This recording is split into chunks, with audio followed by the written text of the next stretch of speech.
भक्तजनों, हर हर महादेव। इति श्री शिव महापुराण भाषा द्वितीय रुद्र संहिता का सती खंड 20वां अध्याय ब्रह्मा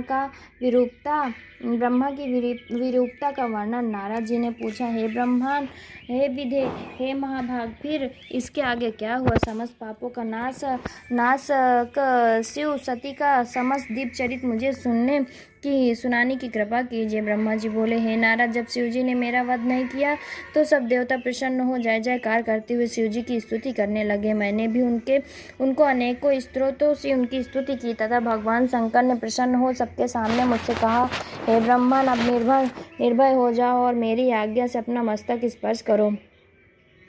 मैंने अपना मस्तक छूकर उन्हें प्रणाम किया। शिवजी मेरे मस्तक पर जा बैठे। इंद्रादि देवताओं ने देखते ही लज्जित हो गए।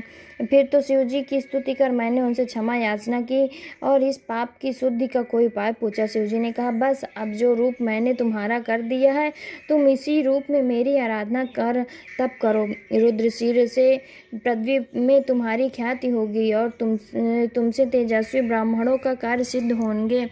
तुमने अपने वीरपात का मनुष्यों जैसा कार्य किया है, अतः तुम मनुष्य बनकर पृथ्वी पर विचरण करोगे। जो लोग तुम्हें इस रूप में देखेंगे वो यही कहेंगे कि शिव जी ब्रह्मा के सिर पर बैठे हैं और इससे लोग पर स्त्री गमन भी नहीं करेंगे। इससे तुम्हारे पापों की शुद्धि होगी और पृथ्वी पर तुम्हारे वीर की 4 बूंदें गिरी, उनसे आकाश में प्रलय करने वाले 4 बादल होंगे।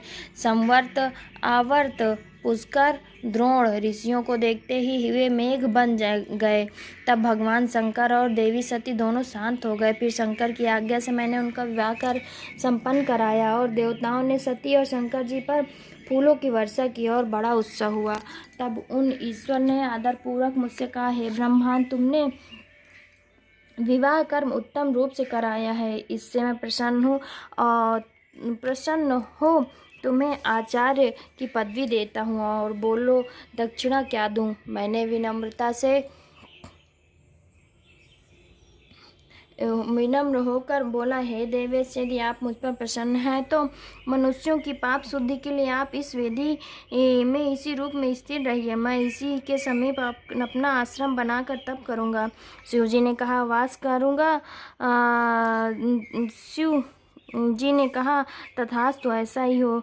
मैं लोकार्थ इस वेदी में सती देवी सहित वास करूंगा। पश्चात शंकर जी हाथ जोड़कर दक्ष से सती सहित जाने की आज्ञा मांगी। दक्ष ने बड़े उत्साह से अपनी पुत्री सती सहित श्री शंकर जी को विदा किया। शिव जी कैलाश धाम अपने आश्रम पहुँचे। वहां पहुंचकर उन्होंने सब ऋषियों सहित देवताओं को विदा किया। सब शिव जी को नमस्कार कर अपने स्थान पर चले गए। शिव जी प्रसन्न हो सती सहित हिमालय पर विहार करने लगे। हे मुनि, स्वयंभू मनु के समय होने वाले शिव विवाह का यह वर्णन मैंने तुम्हें सुनाया। जो पुरुष विवाह के समय अथवा यज्ञ से पूर्व ही अव्यग्र होकर शिव जी का पूजन कर इस आख्यान को सुनेंगे, उन्हें विवाह आदि सारे कर्म निर्विघ्न पूर्ण होंगे। कन्या इसे सुनकर सुख सौभाग्य से पूर्ण, शील आचार गुणों से युक्त, साध्वी तथा पुत्रवती होंगी। इति श्री शिव महापुराण भाषा द्वितीय रुद्र संहिता सती खंड का 20वां अध्याय समाप्त।